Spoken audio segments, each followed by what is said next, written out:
Assalamualaikum warahmatullahi wabarakatuh. Nama saya Putri Kumalasari. 1. Pengertian perawatan. Perawatan menurut Patrick adalah suatu kegiatan untuk memelihara dan menjaga fasilitas yang ada serta memperbaiki, melakukan penyesuaian atau penggantian yang dilakukan untuk mendapatkan suatu kondisi operasi produksi agar sesuai dengan perancangan yang sudah ada. 2. Tujuan perawatan. Tujuan dari perawatan adalah memperpanjang umur pakai peralatan, menjamin tingkat ketersediaan yang optimal dari fasilitas produksi, menjamin kesiapan operasional seluruh fasilitas untuk pemakaian darurat, serta menjamin keselamatan operator dan pemakaian fasilitas. 3. Jenis perawatan. 1. Breakdown maintenance atau perawatan saat terjadi kerusakan.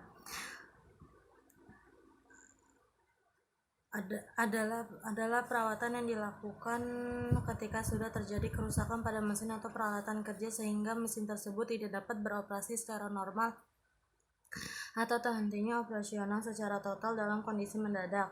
Breakdown maintenance ini harus dihindari karena akan terjadi kerugian akibat berhentinya mesin produksi yang menyebabkan tidak tercapai kualitas ataupun output produksi. 3. Preventive maintenance atau perawatan pencegahan. Adalah jenis maintenance yang dilakukan untuk mencegah terjadinya kerusakan pada mesin selama operasi berlangsung. Contoh preventive maintenance adalah melakukan penjadwal untuk pengecekan dan pembersihan atau penggantian suku cadang secara rutin dan berkala. Preventive maintenance ini terdiri dari 2 jenis, yakni periodic maintenance atau perawatan berkala. Adalah perawatan berkala yang terjadwal dalam melakukan pembersihan mesin, inspeksi mesin, meminyaki mesin, dan juga pergantian suku cadang yang terjadwal untuk mencegah terjadi kerusakan mesin secara mendadak yang dapat mengganggu kelancaran produksi. Periodic maintenance biasanya dilakukan dalam harian, mingguan, bulanan, ataupun tahunan. Predictive maintenance atau perawatan prediktif adalah perawatan yang dilakukan untuk mengantisipasi kegagalan sebelum terjadi kerusakan total. Predictive maintenance ini akan memprediksi kapan akan terjadi kerusakan pada komponen tertentu pada mesin dengan cara melakukan analisis tren perilaku mesin atau perawatan kerja. Berbeda dengan periodic maintenance yang dilakukan berdasarkan waktu, predictive maintenance telah menitibaratkan pada kondisi mesin. 3. Corrective maintenance atau perawatan korektif adalah perawatan yang dilakukan dengan cara mengidentifikasi penyebab kerusakan dan kemudian memperbaikinya sehingga mesin atau peralatan produksi dapat beroperasi normal kembali. Corrective maintenance biasanya akan dilakukan pada mesin atau peralatan produktif yang sedang beroperasi secara abnormal. 4. Perawatan display sesuai dengan SOP. Pada display produk akan disesuaikan antara perawatan dan penyimpanan barang dengan dagangan sehingga memudahkan pegawai untuk hal-hal berikut. 1. Melakukan pengecekan keadaan barang dan jumlah persediaan barang. 2. Pemilihan dan pencarian barang yang diperlukan. 3. Pengembalian barang persediaan. 4.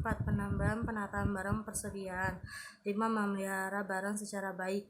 Dalam merawat display produk, khususnya departemen fresh, harus memperhatikan keadaan sekelilingnya. Perawatan ini tidak hanya perawatan produk saja, tetapi meliputi semua kegiatan dalam perdagangan, misal perawatan kontur, alat display, ruangan, dan sebagainya. Perawatan kontur secara umum dilakukan penyemprotan secara rutin agar terhindar dari bau yang tidak sedap, mempunyai saluran pembuangan yang cukup.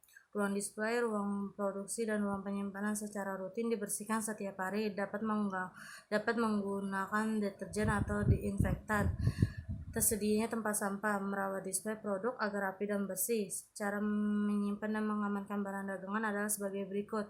1. Menyimpan barang dagangan yang tidak memerlukan barang tempat khusus. 2. Menyimpan barang dagangan yang memerlukan tempat khusus. Penyimpanan barang dilakukan tentunya tidak dilakukan dalam jumlah banyak karena toko tidak mempunyai gudang tempat khusus yang cukup luas dan besar. Menyimpan dan mengamankan barang-barang dalam tokonya hanya terbatas dalam jumlah yang dibutuhkan para konsumen atau pembeli saja. Pada prinsipnya barang dagangan harus disimpan sedemikian rupa dan ditata dengan rapi menurut jenisnya agar barang-barang dagangan terpelihara keamanannya dan terjamin mutunya.